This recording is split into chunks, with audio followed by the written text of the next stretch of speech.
That government of the people, by the people, for the people.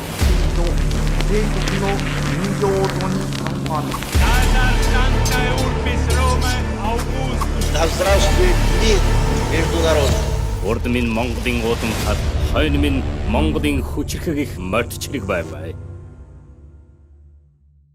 Өмнөд Америк төвд нөхцөл байдал маш хурдтай өөрчлөгдөж байна. Тус төв нэгэн цагт Америк нэгдсэн улсын гүнзгий нөлөөнд байж ирсэн ч өнөөдөр бүх зүйл эсэргээрээ эргэсэн. Бүгд найрамдах Хятад ард улсын зүгээс анх 2000 оны үеэс эхлэн Өмнөд Америкт геополитикийн алсын хараагаа чиглүүлж эхэлсэн байдаг. Энэ ч утгаараа өнөөдөр бүгд найрамдах Хятад ард улс нь маш богино хугацаанд Өмнөд Америкийн хамгийн том худалдааны түнш болон хувирав. Бразил улсын хувьд гэхэд тус улс нь бүгд найрамдах Хятад ард улстай хийх худалдааны нийт дүн 188 тэрбум Америк долларт хүрээд байгаа бол Америк нэгдсэн улстай дөнгөж 91 тэрбум Америк долларын худалдааны эргэлттэй байна. Өөрөөр хэлбэл энэ богино хугацаанд Хятад улсын зүгээс Өмнөд Америктэй хийх худалдаа Америк Өмнөд Америкийн худалдааны эргэлтээс 2 дахин их болж чадав. Тухайлбал хэдхэн жилийн өмнө бүгд найрамдах Хятад ард улс нь дотоодын нийт буурцагны хэрэгцээг бүхэлд нь шахуу Америк нэгдсэн улсаас худалдан авдаг байсан бол өнөөдөр Бразил улс Америкийг оролдог болов. Гэхдээ гадаад худалдаа бол Хятадын зүгээс Өмнөд Америкт тавьсан асар том төлөвлөгөөний ердөө нэгэн хэсэг нь 2005 оноос хойш буюу өнгөрсөн 20 жилийн хугацаанд бүгд найрамдах Хятад ард улсын зүгээс Өмнөд Америкт хөрөнгө оруулалт болон зээлийн хэлбэрээр нийтдээ 300 тэрбум Америк долларыг урсгаад байна. Хятадын хөрөнгө оруулалтаар Перу улсад асар том бомбт баригдаж, Чили улсад литийн уурхай нефтээ хийж, Бразилд асар том төмөр замын сүлжээ баригдаж байх жишээтэй. Бүгд найрамдах Хятад ард улсын зүгээс цутгаж буй энэ их мөнгөн урсгалын улмаас тус твдэх Америк нэгдсэн улсын нөлөө асар хурдтай буурч байна. Америк нэгдсэн улсын зүгээс өнгөрсөн 100-аас эхлэн Өмнөд Америк төвд цэрэг болон эдийн засаг улс төрийн дарамт үзүүлэх байдлаар өөрсдийн нөлөөг бэхжүүлж ирсэн бол Хятад харин хөрөнгө оруулалт, хөнгөлөлттэй зээл, ажиллах хүч, том төслүүдээр дамжуулан Өмнөд Америк дахь өөрсдийн нөлөөг нэмэгдүүлж байна. Яг энэ зарчмыг бид бүхэн Африк твээс хангалттай харсан. Африкт хэрэгжүүлсэн стратегийг Хятад улсын зүгээс Өмнөд Америкт өнөөдөр хэрэгжүүлж байна. Хамгийн гол нь Өмнөд Америк гэдэг бол Америк нэгдсэн улсын хувьд Африк биш. Өмнөд Америк бол Америк нэгдсэн улсын яг үүдэн дээр нь шахуу оршдог төв тул Хятадын нөлөө Америк нэгдсэн улсын хаалганы гадна тулж ирээд байна гэсэн үг. Америк нэгдсэн улсын зүгээс энэ бүхний эсрэг хангалттай арга хэмжээ авч чадахгүй байгаа бөгөөд улс төрийн хүрээнд ардчилсан нам болон бүгд найрамдах намууд дотооддоо алалцсан хэвээр байна. Харин тэр алалцааны дундуур Хятад улс Америк нэгдсэн улсын урд хаалхан дээр өөрийн хүчийг улам бүр нэмэгдүүлсээр байна. Хэрв та United-ийн урьдчилсан төлбөрт дуугаар барьдаг бол дараа төлбөрт плюс багцыг танд санал болгож байна. Жишээлбэл та датагаа илүү ашиглаад утсаар нэг их ярьдаггүй байлаа гэж бодъё. Тэгвэл өөрийнхөө хэрэглээнд тохируулаад хүсснээрээ багцаан бүтээж болдог. Бүр ярианы ирэхгүйгээр зөвхөн датагаа аавна гэх мэтээр зохиож болно гэсэн үг. Ингэснээр мөнгө нь тань хэмнэлттэй, мөн ашиглахад ч амар гэсэн үг юм. Плюс багц руу шилжихийг хүсвэл салбарт очих биш, харин хүссэн газраас United-ийн аппликейшн татаад шилжээрэй. Энд харагдаж буй шар цэгүүд бол Өмнөд Америк твдэх Хятадын оролцоотой буюу Хятадын нөлөөнд байдаг усан бомбтууд, үүн дээр нэмээд төмөр замууд, хурдны замууд, цахилгаан станцууд гэх мэтээр Хятадын нөлөөтэй дэд бүтцийн байгууламжууд тус твд тоо томшгүй олон бий. Тэгвэл тус твд бүгд найрамдах Хятад ард улсын мөнгө бороо мэдэд сутгахын өмнө нөхцөл байдал хэр байв? 1991 онд зөвлөлт холбоот улс задарсны дараагаар Өмнөд Америк твд Америк нэгдсэн улс нь ямар ч өрсөлдөгчгүй шахуу дангаараа ноёлож өөрийн бодлогыг хүсснээрээ хэрэгжүүлж ирсэн.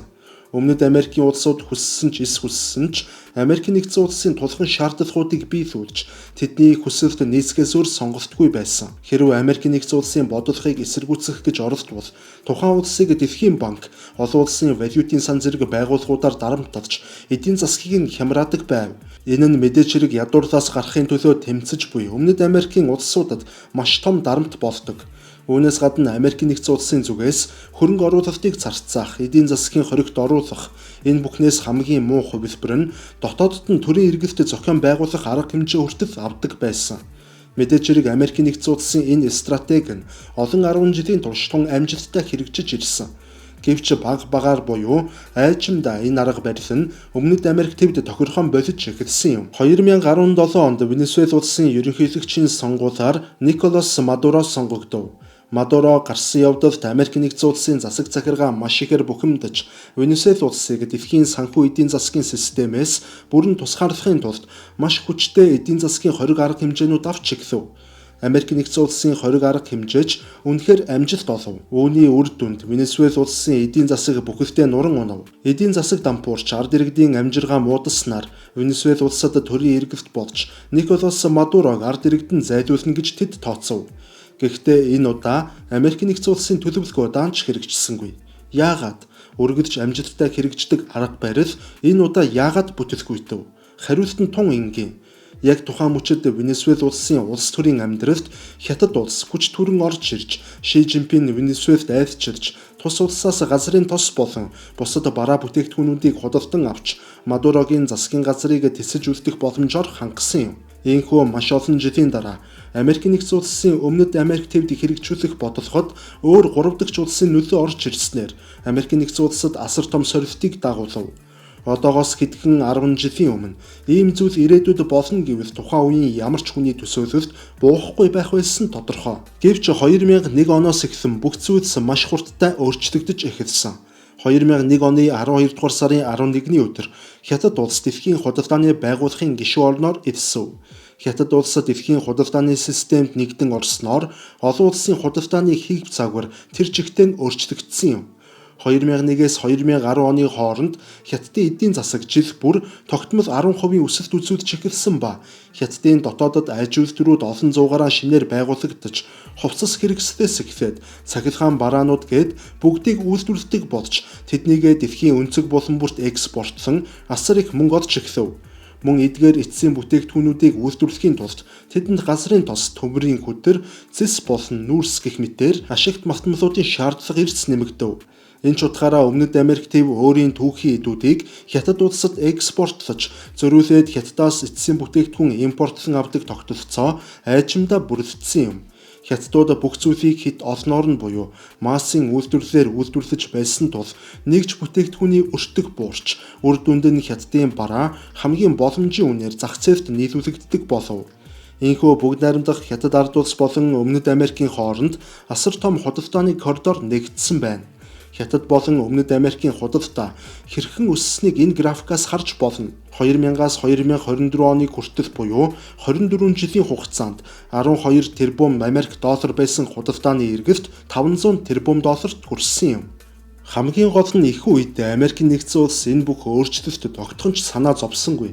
Тэд Хятадын нөлөөний төлөвлөлтийг хязгаарлах бус, харин ч бодлогын төвшөнд дэмжиж Хятадын худалдааны загварын архитектурыг урлахад тэдэнд тусалсан байдаг. Учир нь Америк нэгдсэн улсын хувьд Хятад улс эдийн засгаа олон улсад нээснээр улс төрийн орчнооч мөн айжимдаа нээлттэй болгоно гэж тэд итгэж байв. Гэвч Америк нэгдсэн улсын хүлээсэн хүлээлт хязгаарч биелээгүй юм. 2010 оны үеэс эхлэн Ши Жинпин Хятадын коммунист намд хүчээ авч Хятад улсын дарга болов. Ши Жинпин гарч ирснээр Америк нэгдсэн улсын тооцоолол бүхэлдээ алдагдахад хүрэв.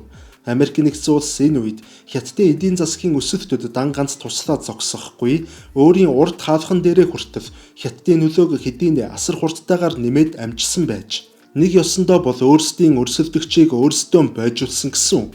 Өнөөдрийн байдлаар Хятад улс нь Өмнөд Америкийн маш олон улс орнуудын хувьд Америк нэгдсэн улсыг нэгэнт орлох үс байр суурь эзлээд байна. Ялангуяа ашигт малтмалын нөөц хамгийн ихтэй улсуудад Хятадын нөлөө бүрч их байна. Мексикийг эс тооцвол Өмнөд Америкийн бараг бүх улсууд Америк нэгдсэн улсаас илүүтэй Хятад улстай эдийн засгийн гүн хамааралтай болжээ. Хятадын мөнгөн борооны үр дүнд тус төвд олон сая ажлын байрууд шинээр нэмэгдэж, ядуурлын түвшин буурч, дэд бүтцийн салбар шинэ шатанд хөгжиж чадав. Гэхдээ энэ бүхний хариуд Өмнөд Америк Хятадд бас төлөөсөө төлөж эхэлсэн юм. Тухайлбал Чили улсын хувьд гэхэд тус улсын нийт экспортын 40% дан ганц Хятад улс руу чиглэж байна. Экспортоор Хятад руу гарч байгаа түүхийн эдүүдийн дийлэн хувийг дан ганц зэс бүрдүүлж байгаа бөгөөд зэс нь Чили улсын дотоодын нийт бүтээгдэхүүний 10.3%-ийг дангаараа бүрдүүлдэг болоод удаж байна. Нэг ёсондоо бол Чили улсын эдийн засгийн 40% нь Хятадаас хамааралтай болсон. Хэрэв Хятад улс Чивээс зис худалдан авахаа зогсоовол тус улсын уулуурхайн салбар бүхэлдээ гацалтанд орж төр засаг нь цалин тэтгэврийн тавьж чадахгүй цаашлаад эмнэлэг сургуулиудын үйл ажиллагаа хүртэл бүрэн доголдох хэмжээнд хүрчээ. Нэг ёсондоо бол дан ганц Хятад улсын гүн хамааралд орно гэсэн үг. Ингээд харахаар Хятад Өмнөд Америкийн харилцаа худалдааны харилцаа гэхээс илүүтэй хамаарлын харилцаа болон хувирсан байна. Нэг улсаас хэд хамааралтай байх нь яавч зөв зүйл биш.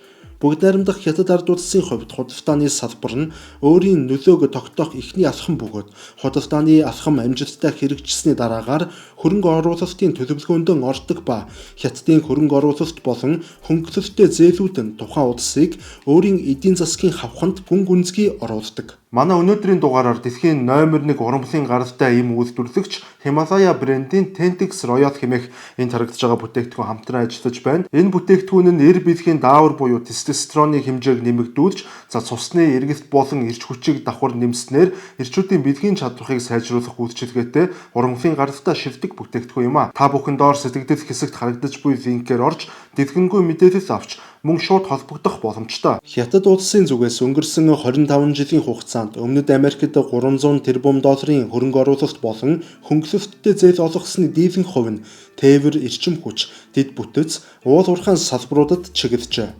2018 онд Бээжингийн эрх баригчдын зүгээс Өмнөд Америкийн улсуудад аль бие ёсоор бүс ба зам хөтөлбөрт нэгдэн орох урилга илгээв. Бүс ба зам хөтөлбөр бол 21-р зууны дэлхийн нийтийн худалдаа, эдийн засгийг Хятад төвтэй болгох асар том цогц төлөвлөгөө юм. Өнөөдөр Өмнөд Америкийн улсуудын 3/2 нь Хятадын бүс ба зам хөтөлбөрт нэгдэхээр гарын үсгээ зураад байна. Уг хөтөлбөрийн хүрээнд Перугийн нутагт нарны зай хураагуурын асар том цогцлбор баригдахаар болж Бразил болон Чилийн хооронд Өмнөд Америк ТВ-г хөндлөн гулд холбох төмөр замын төсөл баталгаажаад байна. Энэ бүх бүтээн байгуулалтыг хийхэд асар их мөнгө шаардлагатай бөгөөд тэр мөнгийг харин бүгд найрамдах Хятад ард улсын зүгээс зээл байдлаар олгох юм. Өмнөд Америк ТВ-д Хятад улс дээрх бүтээн байгуулалтуудад 141 тэрбум Америк долларын зээл олгоно хэмээн урьдчилсан байдлаар мэдэгдээд байгаа. Энэ бол Дэлхийн банк, эсвэл Хөгжлийн банк, аль эсвэл Өмнөд Америкийн нийт банкнуудын гаргаж чадхааргүй асар том хэмжээний хөрөнгө оруулалт юм. Гэхдээ Хятад улсын зүгээс Өмнөд Америкт дан ганц мөнгө санал болгоод зогсохгүй, өөр нэг зүйл мөн санал болгож байгаа нь барууны эдийн засгийн систем буюу долларын ноёрхлоос ангижрах боломжийг мөн тэдэнд санал болгож байгаа нь хамгийн ихээр анхаарал татаж байна. Өмнөд Америкийн улс орнуудад зээлийн эргүүлэн төлөхдөө доллар шаардлагатай бол юанаар хослуулж мөн онцгой нөхцөлд ашигт малтмалаа баартардах нөхцөлийг санал болгож байгаа. Ингээд харахаар энэ бүхэн нь энгийн нэг зээл биш бөгөөд цоо шин эдийн засгийн системийг тэдэнд санал болгож байгаа болж таарч байна. 2013 оноос хойш Ши Жинпин нийт 6 удаа Өмнөд Америк ТВ-д айлчилсан. Энэ нь Америкийн нэгдсэн улсын сүүлийн 3 ерөнхийлөгчд болох Барак Обама, Жо Байден, Дональд Трамп нарын айлчлалыг нийлүүлснээс ч олон тоо юм. Ши Жинпиний хувьд түүний айлчлалууд зүгээр нэг айлчлал төдийхнөр өндөрлөх бус, айлчлал бүхэн нь ардаа заавал үр дүн үзүүлсэн байдаг. Тухайлбал Перу улстай чөлөөт худалдааны хэвлэлцээр байгуулж асар том бомбуудын хөрөнгө оруулалтыг шийдсэн бол Бразил улстай стратегийн түншлэлийн гэрээ байгуулж Бразилд Хятад иргэдийг олноор сорьших боломжийг нээж өгсөн байдаг. Сая 2025 онд болсон уулзалтаар Ши Жинпин Өмнөд Америкийн улс орнуудыг онцгойлон өөрийн гаргаж тавьсан Global South-ийн ахан дүүс хэмээн өргөмжилж Америкийн нэгдсэн улс тэргүүтээ барууны дээрэнгүй бодлохын эсрэг мөрөө түшин хамтдаа зогсохыг уриалав. Мөн Ши Жинпин уг уулзалтаар Өмнөд Америкт нэмж 9 тэрбум Америк долларын хөрөнгө оруулалт хийн гэдгээ мэдгдсэн. Өмнөд Америк бүхэддээ Хятадыг маш зоригтойгоор налж байна. Үүний хамгийн том нотолгоо нь дөнгөж саяхан буюу 2017 оны байдлаар тус ТВ-ийн улсуудын талан шахуу Тайваны тусгаар тогтнолыг хүлээн зөвшөөрдөг байсан бол өнөөдөр энэ тоо эрс багасж 7 улсад Тайваны тусгаар тогтнолыг хүлээн зөвшөөрдөг болоод байна. Энэ бол Өмнөд Америкийн улсууд Вашингтоноос илүү Бээжинд ойртож тэдэнд итгэж байгаагийн хамгийн тод илрэл юм. Тэгвэл одоо харин нэг чухал асуулт гарч ирж байна. Яагаад Өмнөд Америк гэж? Яагаад Хятадууд энэ ТВ-г ингэж ихээр сонирхож асар их хөрөнгө оруулалт болон анхаарлаа хандуулад байна?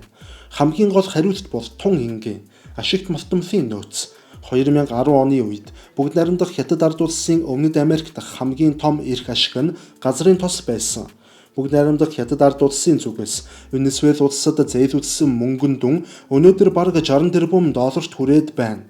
Венесуэл улс тэр мөнгийг эргүүлсэн төд чадахгүйг хэн нь мэдэж байгаа. Гэхдээ тэр бол чухал асуудал биш.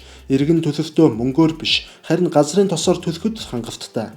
Венесуэл улс бол дэлхий дээрх батлагдсан хэмжээгээр хамгийн их газрын тосны нөөцтэй улс. Харин Америкийн нэгдсэн улс тэргүүтээ барууны орнууд тус улсын эсрэг эдийн засгийн хориг авч байх хойгуур бүгд найрамдах Хятад ард улс Венесуэлийг өөрийн нөлөөнд маш хурдтай оруулж байна. Түүнчлэн бүгд найрамдах Хятад ард улсын зүгээс газрын тосноос өөр нэг салбарт Өмнөд Америкт маш их хөрөнгө оруулалт хийж эхэлсэн нь витийн салбар. 2018 оноос хойш 7 жилийн хугацаанд Хятад улс Өмнөд Америкийн витийн ордуудад нийт 11 тэрбум Америк долларын хөрөнгө оруулалт хийгээд байна. Үндсэндээ бол Аргентин, Боливи, Чили гэсэн 3 улсад асар их нөөц байгаа бөгөөд тэр 3 улсад дээрх 11 тэрбум долларын витийн хөрөнгө оруулалт хуваарлагдаж байна. Мөн Перу дахь зэсийн ордод ч гэсэн нэлээдгүй хөрөнгө оруулалт хийсээр байна. Перугийн зэс дэлхийн нийт зэсний хэрэгцээний 2% хангадаг. Тэгэхээр зэс вит 2-т хөрөнгө оруулалт хийж байна гэдг нь Хятад улс ирээдүйдээ хөрөнгө оруулалт хийж байна гэсэн үг. Дээрх 2 элемент нь орчин үеийн цахилгаан автомашин, сэргээгдэх эрчим хүч, хагас дамжуулагч, хэмэл оюун ухааны технологиудын хамгийн гол түүхийд юм. Түрүүн хэлсэнчлэн энд харагдаж буй 3 улсын витийн орд буюу уг гурвадчинд дэлхийн нийт бүртгэгдсэн витийн нөөцийн 50 орчим хувь дангаран оршдог. Тэгэхээр хэн Өмнөд Америкийг хянана тэр улс нөөцийг эзэмшнэ гэсэн үг.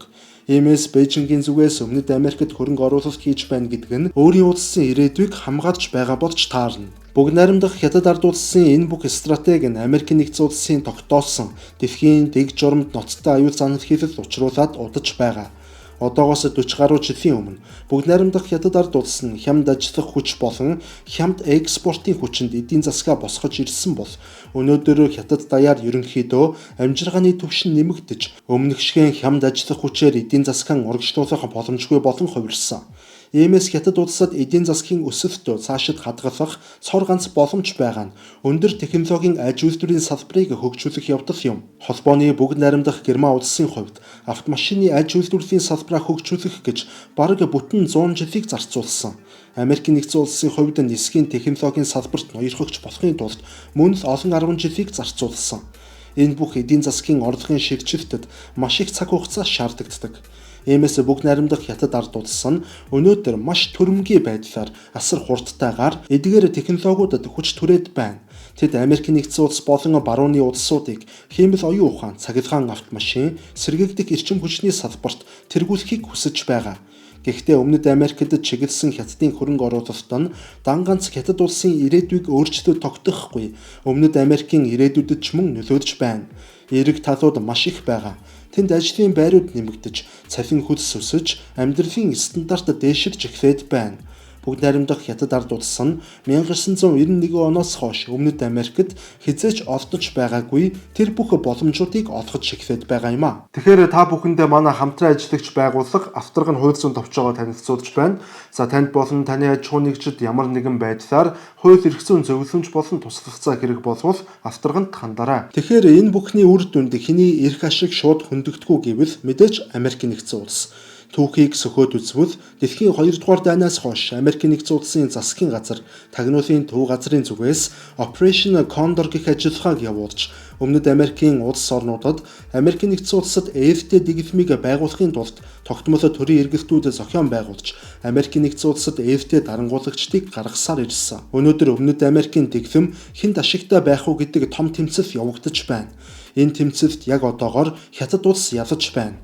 Хятадууд Өмнөд Америкт нөлөөгөө эрс нэмэгдүүлж, эдийн засгийг нь өөрсдийн хамааралтай болгосноор Америкийн нэгдсэн улсын хоолойд хутаг тулгасантай ялгаагүй үйл явдал болж байгаа.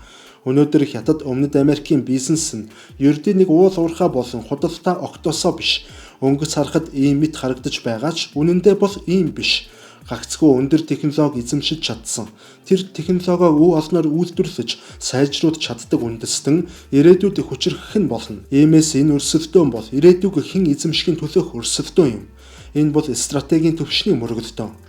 Америкийн нэгдсэн улсын хувьд өөрсдийн жанжлах бодлогоо цаашид үргэлжлүүлэхийн тулд тэд хамгийн түрүүнд Өмнөд Америк дахь Хятадын нөлөөний төлөвтийг нэн даруй зогсоох шаардлагатай. Энэ ч утгаараа Америкийн нэгдсэн улсын зүгээс Венесуэл улсыг эхний ээлжинд дарж авахаар олон төрлийн арга хэмжээ авч цэргийн хүчийг хүртэл Венесуэлийн эрэгт ойртуулад байгааг бид бүхэн харж байгаа. Мөн худалдааны дайнагч гэсэн ихлүүлсэн. Гэхдээ нэг зүйл баттай байгаа нь Америкийн нэгдсэн улс нойрноосоо өнөөдөр бүтэн сэрээгүй хэвээр байна. Тэд дэндүү удаан гүн нойрсож байна. Харин тэр нойрноосоо сэрэх үед бүх зүйл хэдийнэ оройтсон байхгүй. Хятад төвтэй дэлхийн шин дэг журам нэгэнт хэрэгжээд эхэлсэн байхгүй. Тэгэхээр өнөөдрийн дугаар маань энэ түрээ өндөрлөж байна. Та бүхэнд таалагдсан гэдэгт итгэж байна. Дараагийн дугаараар дахин уулзтлаа түр баярлалаа.